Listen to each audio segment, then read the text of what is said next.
The statements we're about to show you are from the Holy Quran, and is said to be the official, unchanged, pure word of God, revealed over 1400 years ago.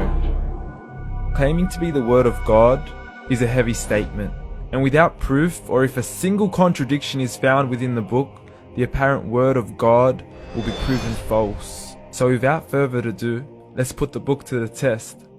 In the 23rd chapter, titled The Believers, from the 12th to the 14th verses, God is said to give a detailed description of how the human being is formed.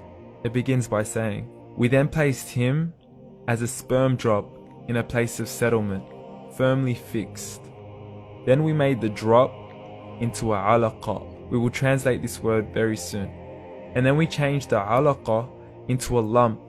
Then we made out of that lump into bones. And then we clothed the bones with flesh. Then we caused him to grow and come into being and attain the definitive human form."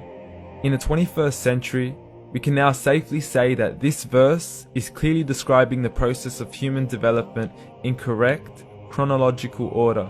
However, what we should be paying attention to in particular is the second stage, referring to the development of the embryo.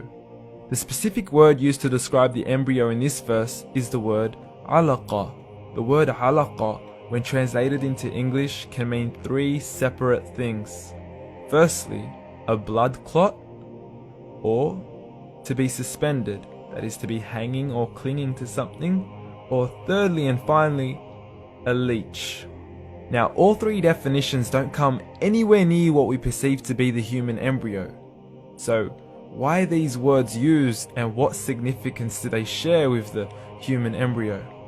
Can the embryo be described as a blood clot? Well, what do you think? In the third week of embryonic development, a tubular heart joins with the blood vessels to form a primordial cardiovascular system, and by the end of the third week, the blood is circulating and the heart begins to beat on day 21. The first thing that comes to mind in regards to being suspended or hanging is the umbilical cord. But we can't use that example because we are simply referring to step 2, before the baby has even formed. But we now know today that the umbilical cord is formed from the connecting stalk. And the connecting stalk is formed as soon as the embryo is formed. The embryo's connecting stalk has even been described by John Allen and Beverly Kramer as an object to suspend the developing embryo in the extra embryonic column. So an embryo is suspended and does have a strong resemblance with a blood clot. What on earth would an embryo have to do with a leech? Figure A shows the structure of an embryo at 25 days. Figure B shows a leech. Now please note once again that the embryo in this stage is no greater than the size of a kernel of wheat. This is an X-ray of the embryo at 22 days.